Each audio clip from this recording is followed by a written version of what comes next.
दोस्तों, आज की जुलाई 8 की हियरिंग में क्या क्या हुआ मैं आपको विस्तार में बताऊंगा।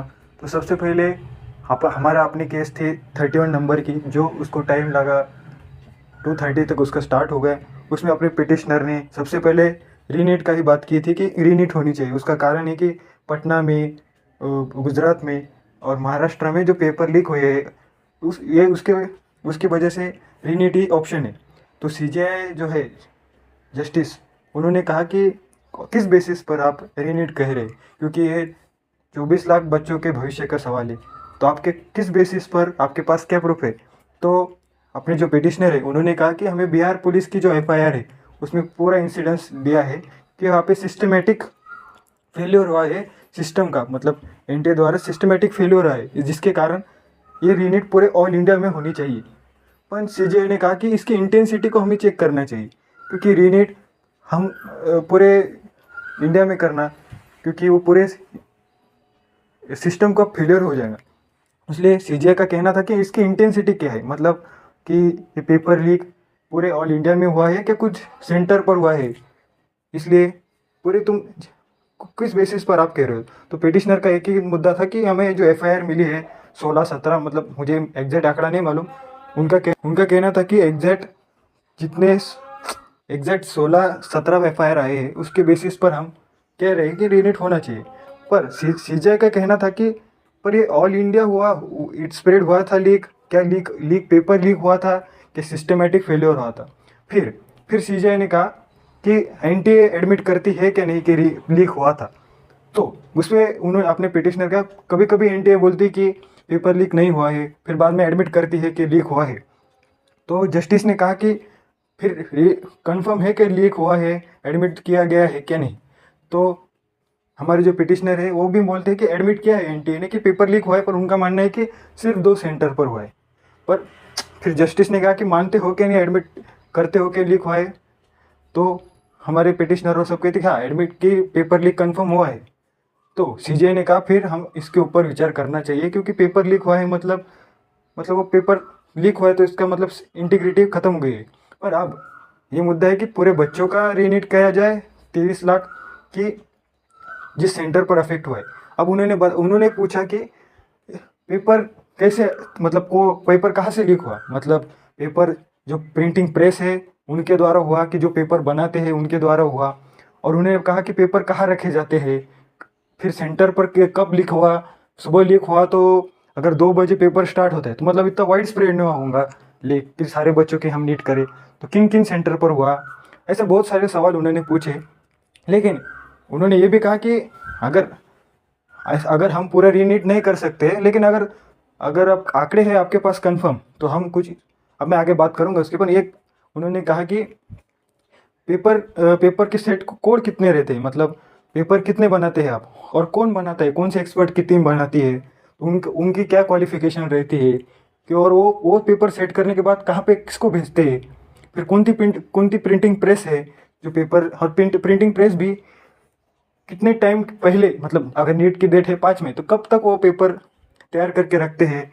फिर वो पेपर के 5 मई को लीक हुआ है तो उनको पेपर कब मिलता है ऑफिशियल, मतलब ये प्रोसेस कैसी है पूरी, ये प्रोसेस कैसी है पूरी कि वो तुम्हें जानकारी चाहिए। तो अपने पिटिशनर के पास उतनी एक्यूरेट इन्फॉर्मेशन नहीं थी कि पेपर जब अब 5 मई को सब सेंटर पर पेपर कहाँ पे, स्टेट बैंक ऑफ इंडिया में रहते हैं कि कैनरा बैंक में रहते हैं, तो उनका ट्रांसपोर्ट कौन करता है, सिक्योरिटी क्या रहती है, फिर पेपर अपने सेंटर्स को कब मिलते हैं। अपने पिटिशनर भी ने भी थोड़ा सा ज़्यादा इन्फोर्स नहीं किया। फिर सीजीआई ने कहा पेपर लीक हुआ है तो उसके कुछ ना कुछ करना पड़ेगा, क्योंकि अपने भविष्य का सवाल है, क्योंकि मिडिल क्लास लोगों के भविष्य का सवाल है। मतलब इसलिए उन्होंने कहा फिर अगर 3 पैरामीटर्स पे हम डिसाइड करेंगे। सबसे पहले कि अगर ये सिस्टम का फेलियर है, मतलब सिस्टमेटिक फेलियर है, मतलब सिस्टमेटिक फेलियर होगा, मतलब वाइड स्प्रेड होगा तो हम रीनीट कर सकते।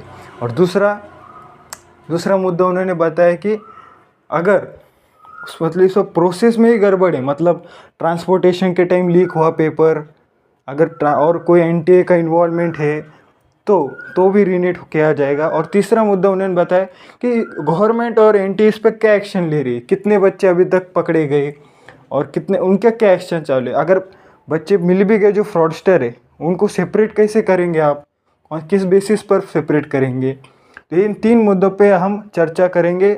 और इसके अगर फ्रॉडस्टर का आंकड़ा अभी तक आपको नहीं मिला है तो हम रीनीट का ऑर्डर देते हैं, ऐसा उन्होंने कहा। फिर बाद में केस थोड़ा डाइवर्ट होते जा रहा था बीच बीच में कि अलग ही मुद्दों पे चल रहा था केट को कोर्ट का केस, कोई कुछ बोलता है कोई कुछ बोलता है। फिर बाद में अचानक से उन्होंने सीजीआई ने कहा कि हम अगर 3 रेड फ्लैग्स करना चाहिए, उसके लिए आपको कम्युनिटी बिठानी चाहिए। कम्युनिटी कैसे माने, रेड फ्लैग्स मतलब जो बच्चे महाराष्ट्र के होके पंजाब में एग्ज़ाम देने जा रहे हो और उनके अचानक के मार्क बढ़े, वो रेड फ्लैग बनाओ, उनकी लिस्ट अलग करो। और जो जो जिनके 12th में कम मार्क्स है और अचानक से नीट में मार्क्स है, उनकी भी रेड लिस्ट बनाओ ऐसे बच्चों की, कि जो मतलब 12th में कम है। पर मैं ऐसा नहीं बोलता कि कुछ कुछ बच्चों का ध्यान ज़्यादा 12th पर नहीं होता, तो मेरा ऐसा मानना है कि वैसे बच्चों की रेड लिस्ट बनाओ।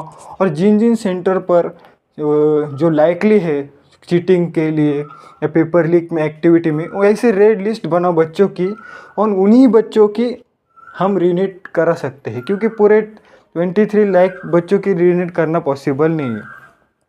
फिर लास्ट में आते आते एक कंक्लूजन निकला कि आपने इतने सारे पिटिशनर हैं कि इनकी एक फ़ाइल बनाई जाए और हमें सबमिट करी जाए, और इसकी हेयरिंग शायद से थर्सडे को करी जाए, ऐसा एनटीए द्वारा ये था।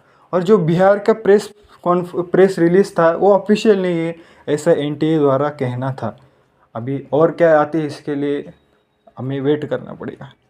और दोस्तों उन्होंने ये भी कहा है कि अगर टेलीग्राम द्वारा या सोशल मीडिया द्वारा अगर पेपर लीक कंफर्म लीक हुआ है तो रीनीट ही ऑप्शन है, क्योंकि सोशल मीडिया में कोई सीमा नहीं होती, इसकी इंटेंसिटी बहुत वाइड होती है, क्योंकि एक सेंटर्स एक क्लिक से आप कहाँ पे भी शेयर कर सकते हो। तो उनका ये एक ऑप्शन था, उनका ये कहना था कि अगर सोशल मीडिया द्वारा अगर पेपर लीक हुआ है टेलीग्राम द्वारा, और वो अभी तक कंफर्म नहीं हुआ है कि टेलीग्राम द्वारा ही लीक हुआ है, इसलिए अगर टेलीग्राम द्वारा न्यूज़ कंफर्म होती है तो ये कंफर्म है कि रीनीट तो होने ही वाला है।